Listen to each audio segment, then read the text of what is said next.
Hey guys, it's Amy Jennings here.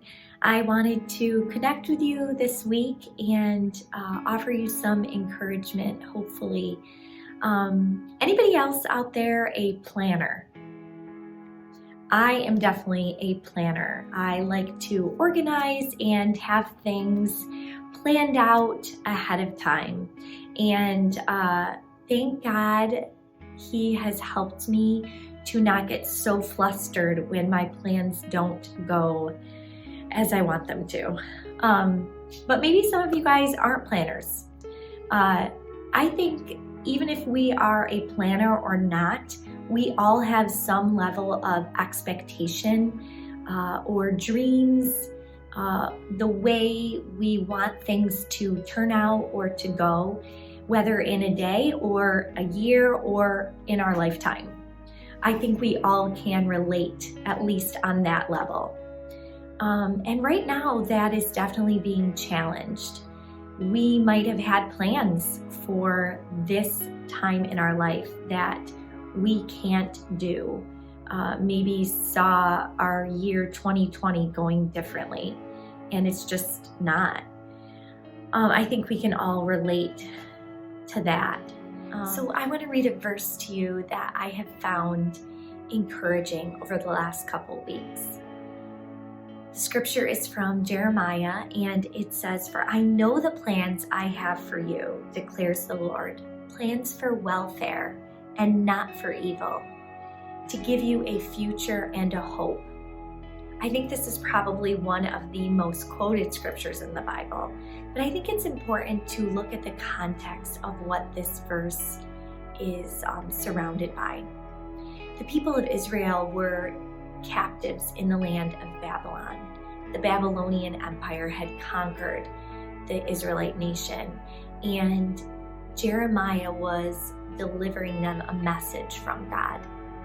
I'm sure these Israelite people, the last thing they would have planned or wanted was to be in the land of their enemies.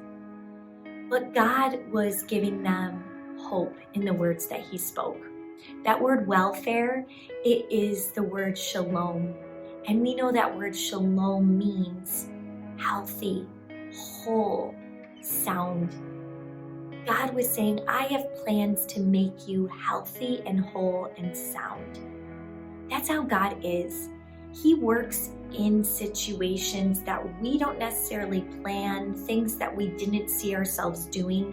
He can work through those situations to make us whole, to make us healthy, and to make us sound.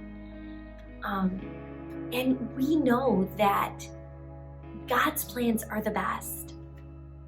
You know, as we are coming upon Easter, a time to remember how Jesus rose up from the dead, it's such a great time to think about how God's plan was perfect.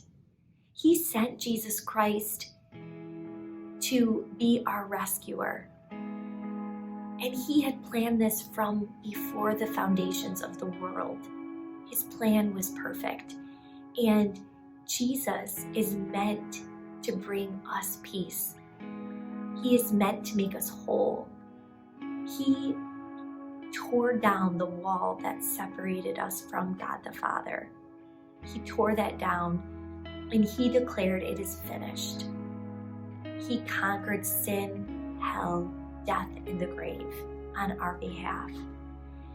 And so as our plans are not maybe going how we want them to, whether it's on a daily basis or just in regards to our current situation, we can trust that God's plans are perfect and He can work through these situations, and He is working through these situations. And ultimately, the plan that He had to rescue us and set us free from a life bound to sin and make us His children has been accomplished through Jesus.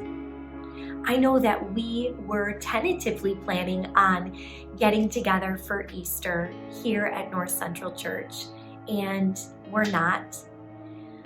But I wanted to give you guys some resources that you can use as a family They're wonderful resources from the Bible Project, and my hope is that you would use them as a family over the next couple days.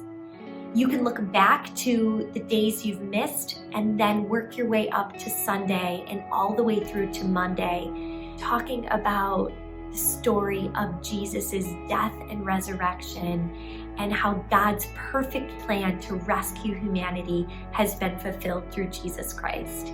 So I'll walk you through those resources, and I will also be posting these resources on our Kids Central Parents Facebook page, and I will be emailing them out as well. Here is the website that I was referring to. It's the Gospel Project 2020 Family Easter event. So here's some steps to getting started and planning your days over the next couple days leading up to Easter and then all the way through Monday. This is the event schedule. So like I said, some of the days have already passed, but you can go back to those days and catch up to today and then all the way through Monday. Here are the event resources. So the first one is the leader guide. This is a great resource for parents or anybody who's going to be leading the story and activity. Then you have the activity pages broken out by age group. Down here we have the videos. They have a video for each story, and then they also have a video with a question from a kid about the Bible story and the answer. So the next part, the activities to consider, are the activities that are referenced right here in the leader's guide. So I hope you guys are encouraged and know that our God is bigger and stronger and wiser than any of us. His plans are perfect, and he knows what he's doing, even in times that we can't exactly see or our plans are being thwarted. He has everything in control.